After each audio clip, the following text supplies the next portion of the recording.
What's up, man? Welcome to Gym Tan Beef, and today I'm going to go deeper into what the tan means in Gym Tan Beef. And if you follow me on Instagram, you know that tan means much more than just a skin tan, and ultimately it means being outside in nature and living like a human was meant to be. And we're going to get into the health benefits of that later on in the presentation. But first, I want to go into these modern fitness obsessions that are just wasting your time and your money. Things like supplements, things like smartwatches, and things like weighted vests. And just think about your gym. You see people throwing protein powder and creatine in these blender bottles, and what? They are still fat and they are still not jacked. Or you see people with smartwatches. Hell, everyone I know these days has a smartwatch where you can track your calories, you can track your whole workout, you can literally dial in everything.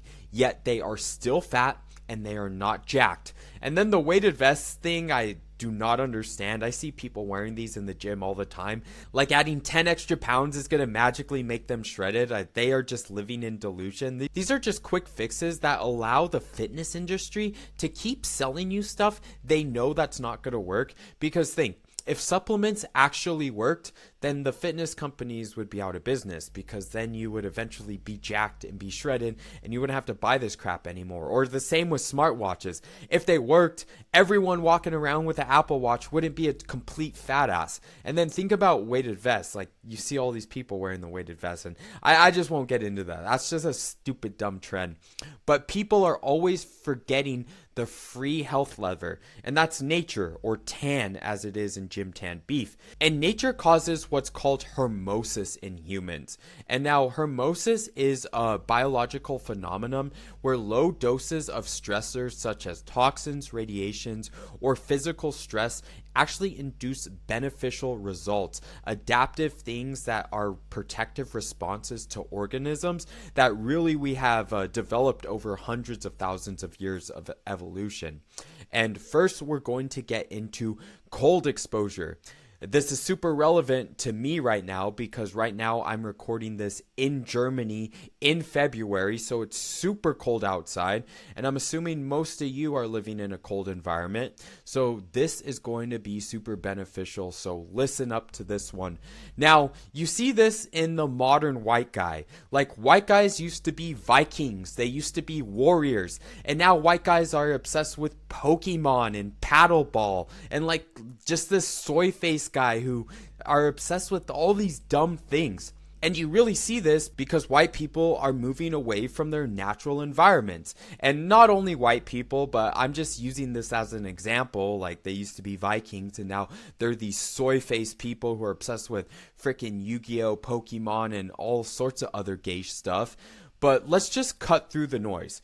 Most guys think that cold is just for recovery, like you throw ice on a sore muscle, but that's just not right. Or they think it's for mental toughness, like Joe Rogan goes in the ice bath to work on his discipline.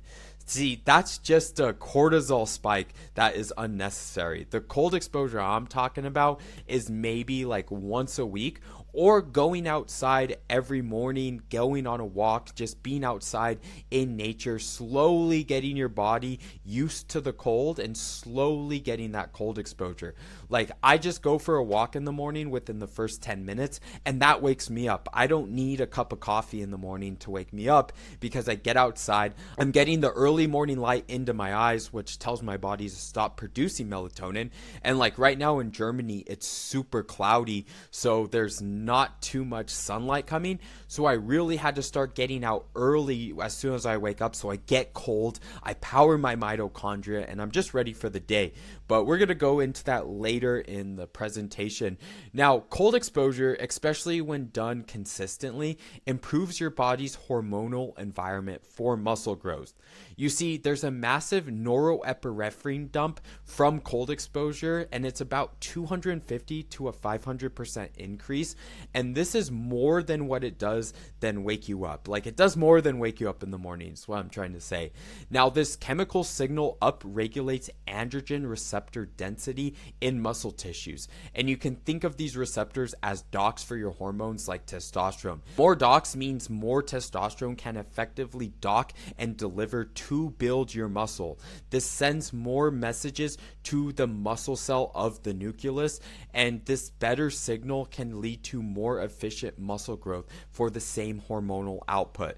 So basically, what you guys need to know, if you've ever watched like Coach Greg or Natty or not, and they say like guys with huge traps and those big rounded shoulders are on steroids, because that's where you have most of your androgen receptors, in your traps and in your shoulders. And that's what we're talking about here.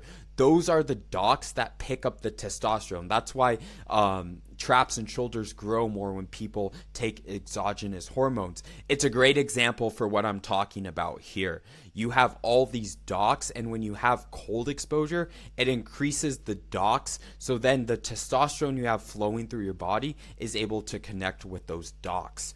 Now, it also creates a growth hormone surge. Studies show that cold water immersion around 57 degrees Fahrenheit can increase growth hormone by up to 530%.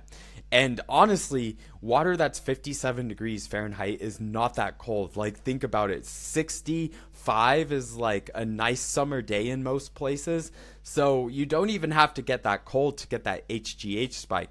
And that's why I'm saying I'm going outside in 30-degree weather, and I try and wear as minimal layers as possible. So I'm getting as cold as possible without spiking my cortisol too much. But like, if I'm going outside in 30-degree weather, I'm definitely getting cold enough to spike my HGH. And HGH is critical for muscle growth, fat metabolism, and connective tissue repair. And this isn't just a marginal boost, like it's a 530% spike. So it's really going to amplify your recovery and your anabolic processes overnight, literally just getting outside. This supercharges your recovery, reducing inflammation. And you see, muscle isn't built in the gym. It's actually built during your recovery. So you want to make sure your recovery is as good as your workouts. That's why like sleep is so important too. And cold exposure dramatically accelerates the quality of that recovery. You see, post-workout muscle damage causes local inflammation. And this is a good thing because it tells your body to go repair that muscle and build it back stronger, build it back bigger. But you see, the modern life, poor diet, stress, and poor sleep causes chronic symptomatic inflammation. This is like inflammation throughout the rest of your body, which is increased cortisol spikes, which can cause to like hair loss. It causes back pain, like acne is even like a chronic inflammation in your body. Now, cold exposure is the master regulator for systematic inflammation. So by lowering pro-inflammation ketones, it removes background noise of inflammation, allowing your body to focus its repair resources entirely on the muscles you just trained. So if you're getting that cold exposure, not only are you helping your muscles repair better, but you're lowering the inflammation in the rest of your body. So when you do go and train, your body's able to actually focus on repairing your muscles, and it's not worried about other chronic inflammation like acne, like hair loss, like back pain.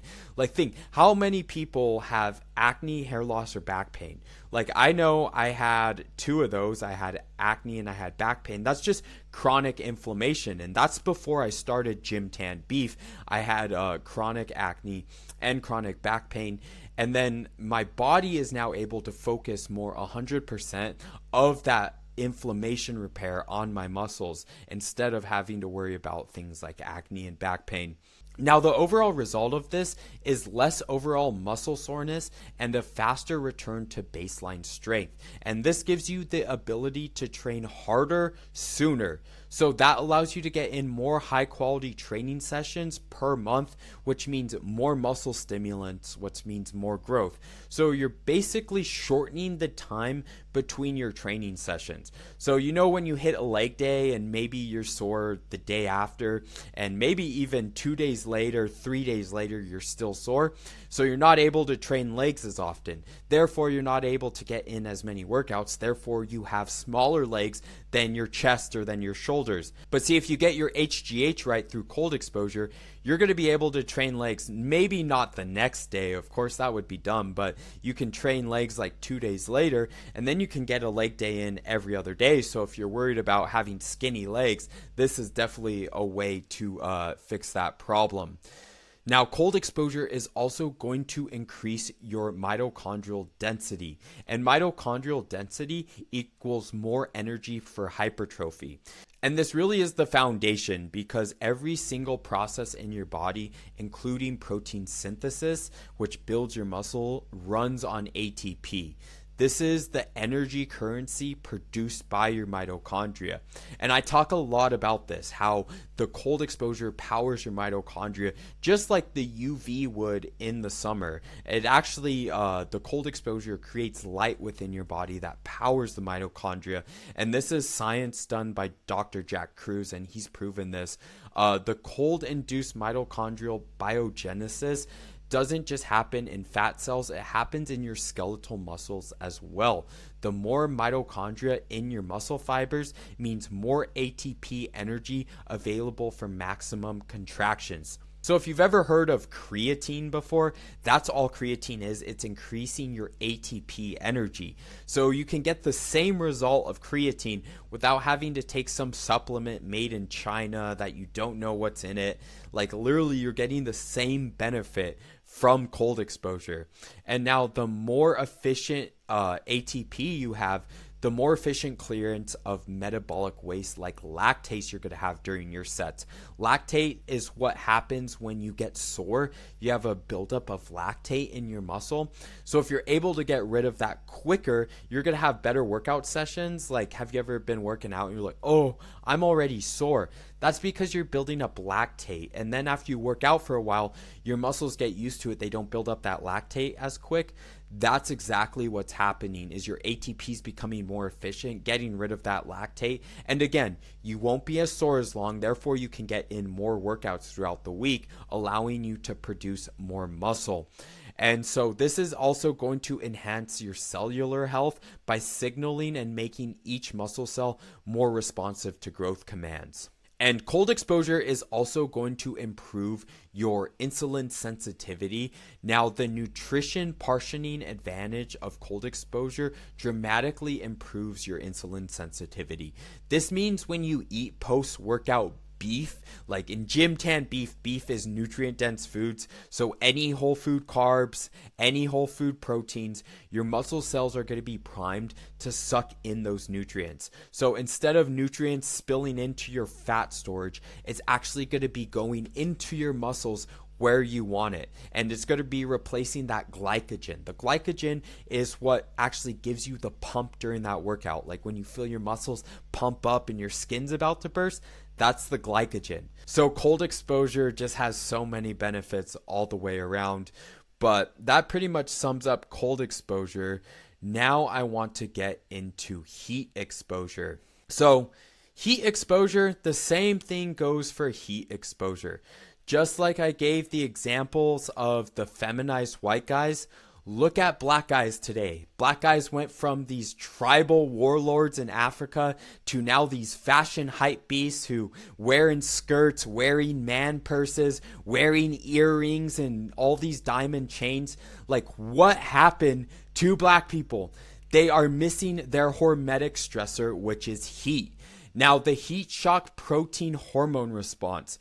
Heat exposure triggers a significant release of heat shock proteins. This is a powerful endocrine response. It also increases your growth hormone. Now, the data here is absolutely staggering. Studies on dry sauna use from 80 to about 100 degrees Celsius show that 2 20-minute sessions can elevate growth hormone by 200 to 500%. Now, it's not really, well, it's the same exact amount as cold exposure. Now, longer protocols have shown to increase your growth hormone by 16-fold, and HGH is the primary deliverer of fat loss, connective tissue strength, and muscle recovery, just like we talked about in the cold exposure spot. So, you're also getting growth hormone from heat exposure as well. And you can see how your bodies just are naturally used to these hormetic stressors. You know, if you live in a high heat environment, you're going to get the benefits of the heat. If you live in a cold environment, you're going to get the benefits of that. Like literally, our bodies are so perfectly designed to deal with the environments that we live in. And that's why tan is being out in nature overall. Let's get into the IGF-1 factor of heat response and the testosterone environment. So the hyperthermic stress and HGH spike supports a favorable environment for IGF-1 production and can help maintain healthy testosterone levels by reducing oxidative stress and systematic inflammation, which are known to suppress androgen production. So basically, when you're stressed out, you're going to have high cortisol and you're not going to produce testosterone because your body's going to be worried about the cortisol and not producing testosterone. And then the heat is also going to be a master in accelerating the body's natural repair process. Again, replacing old cells. This is called autotrophy, and heat is a master at doing this. It's basically clearing out all the dead cells in your body. And again, when you're working out, you're going to be creating free radicals in your muscles. That's why people say that working out is bad for you, because it creates a cortisol spike and free radicals in your body.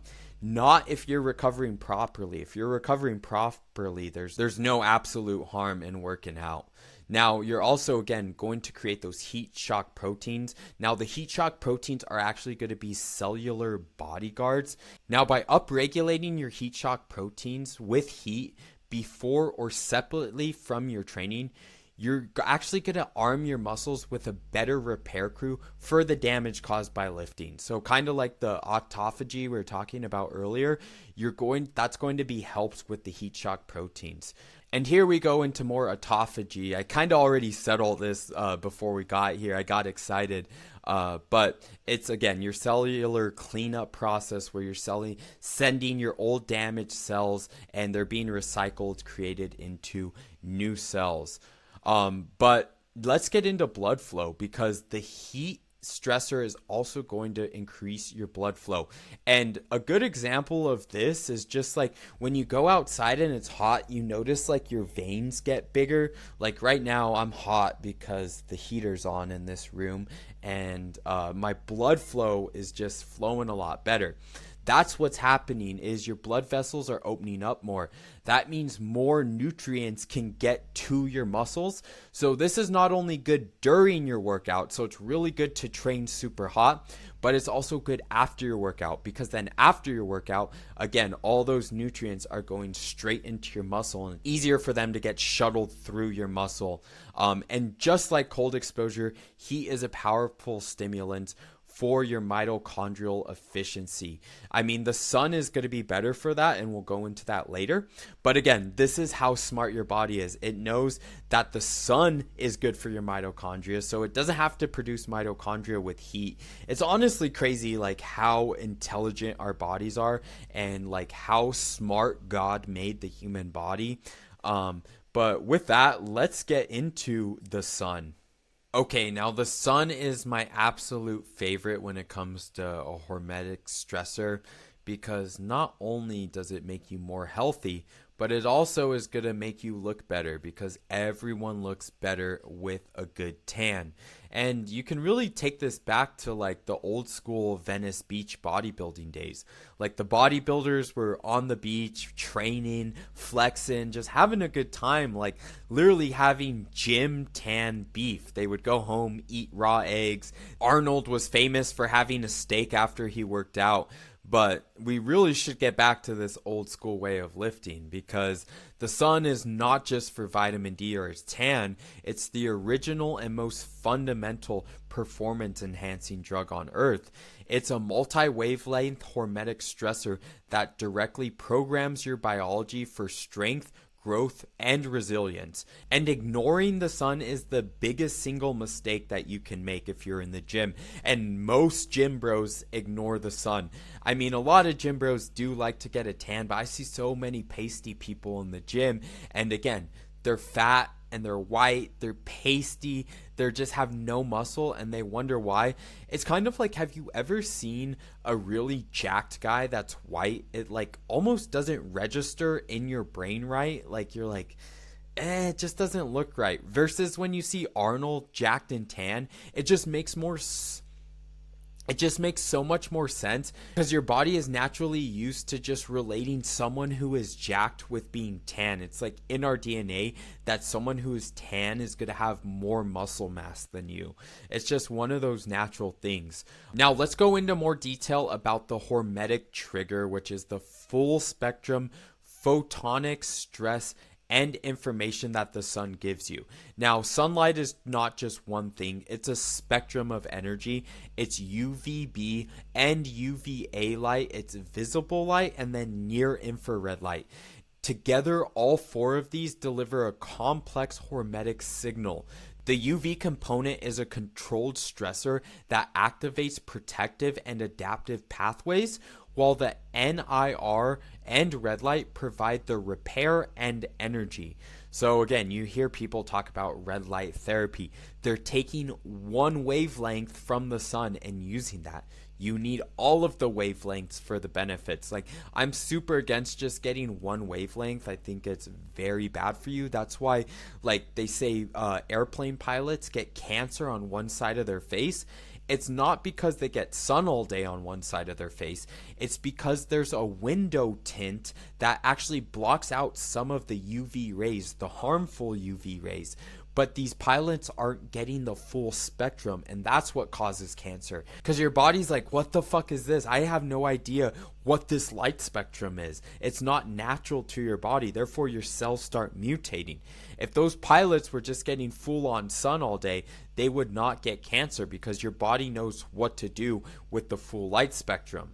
And you can see in this diagram here, you can see red light doing its thing with the mitochondria. Again, this is why you get out in the sun. You want to be out in nature. It's going to power your mitochondria, and it's going to allow you to go through life without a cup of coffee or without any of these crazy energy crashes. Like, literally think about your daily life.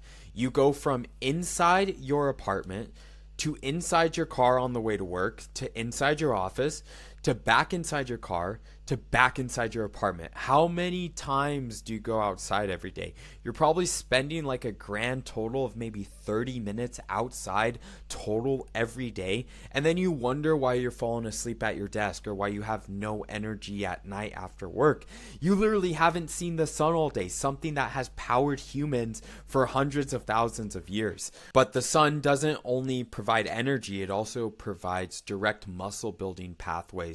Now, again, the mitochondria is a solar panel, and this is a direct charge. This is the work of Dr. Jack Kruse. The near infrared light from the sun penetrates deep into your tissues and is absorbed by the cytochrome C oxidize in your mitochondria, and that's what you can see here. The red light is actually powering your mitochondria. And if you want more information on that, go to Dr. Jack Kruse. He has a lot more in-depth videos on that. But basically, this effect directly increases the mitochondrial membrane potential, again, increasing that ATP energy, what your whole body runs on, what your cells run on. So then again, you have more power for every rep. You're going to have a faster photocreatine recharge. So that's, again, when we talk about creatine, this is all the creatine supplement is. It's creating, or it's supplementing for this natural function in your body. And then again, greater work capacity for training volume, which means more weight, more reps, more sets, means bigger muscles. Essentially, sunlight plugs your muscles into a solar panel charger, giving you more raw energy. And I can really relate to this because I did a 3-day fast in Costa Rica, and whenever I was hungry, I would just go outside in the sun and I was fine. I was fine.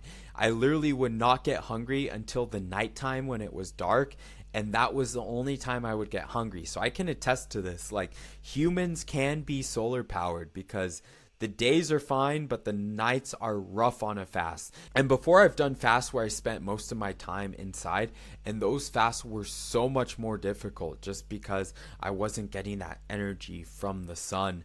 Now there's a direct link to testosterone. This is where we're getting more into the vitamin D. Men with sufficient vitamin D levels have significantly higher free and total testosterone than men that are deficient. And again, this goes into the androgen receptor regulators. So you have more androgen receptors, you're going to be able to get more testosterone into your body, because when you see free and total testosterone, think about free testosterone. It's like kind of floating around your body, but if it doesn't have those docks to lock onto, then it's really just floating around your body. So you need those docks, and that's what's going to happen when you get more sun exposure. Now, it's also going to signal protein synthesis with the vitamin D exposure. This activation influences pathways like mTOR, directly supporting muscle protein synthesis process. So you can see right here how most people will tell you you have like oxidative stress and it will kill the cell. Sometimes it will also repair the cell.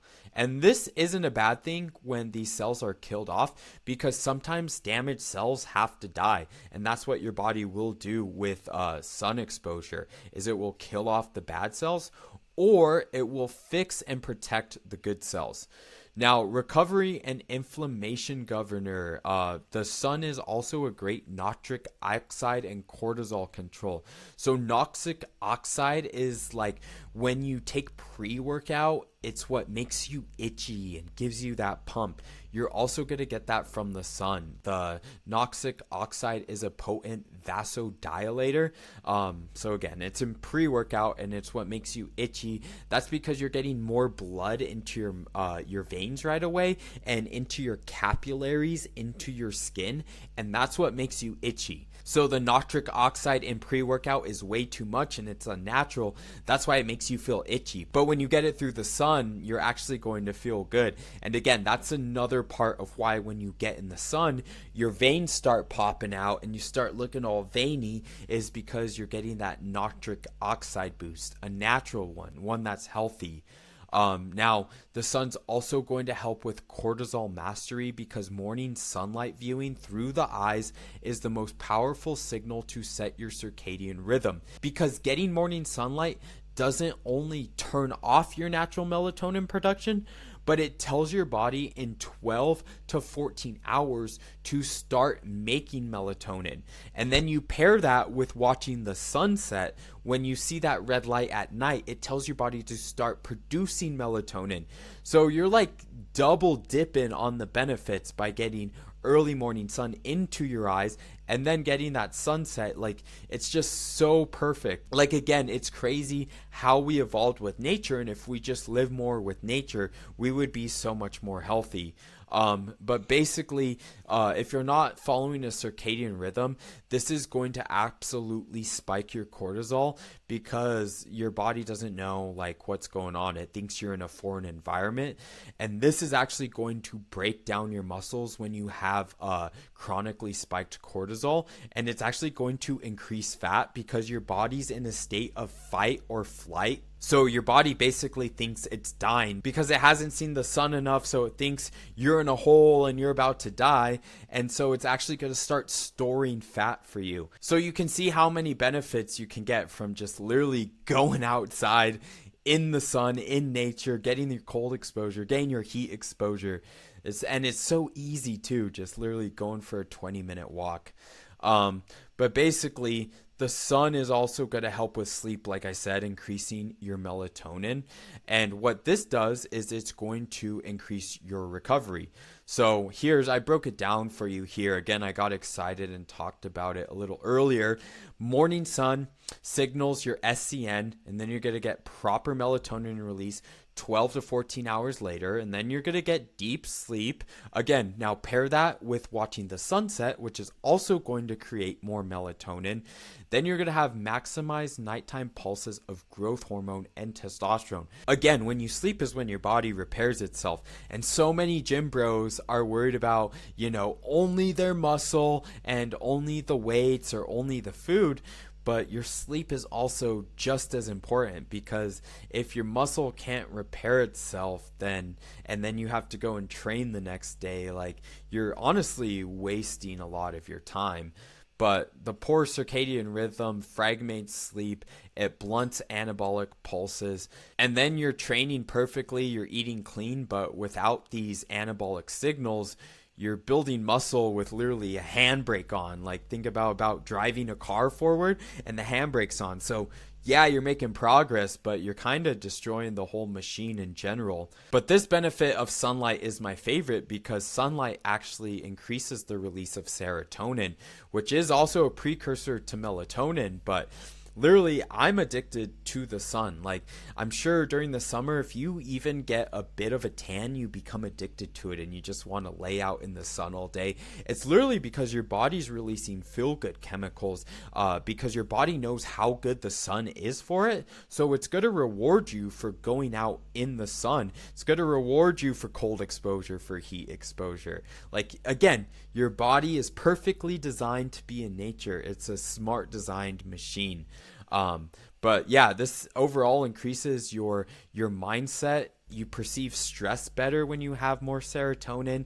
It's going to improve your workout consistency, because, like, how many of you, like, gym bros, just know, like, some days you're like, oh, I don't want to lift, like, poor me, I have to go to the gym rather than I get to go to the gym. Like, when you're in a happy mood and you have good music and you're ready to lift and you have that good workout, like, nothing beats that, right? And that's what the sun's gonna do. So I hope I laid out all the benefits of the sun for you. And if you're a gym bro and you're not getting out in the sun, you're not exposing yourself to cold, you're not exposing yourself to heat, especially if you're a white guy and you have Nordic ancestry, you have Slavic ancestry, Germanic ancestry, you need to be getting cold in the winter. And then if you're a black guy, if you're a Latino, if you're any sort of ethnicity that has been in the sun, you need some heat exposure. Get in the sauna, and everyone needs to get out in the sun, get out in nature, and overall get the benefits of the tan in Gym Tan Beef. But that's all I had for today. If you need more information on this or how to implement any of these practices into your life, I do offer one-on-one coaching, and there's a link in the description below to a coaching qualification call. Again, this isn't like you're absolutely accepted into the program.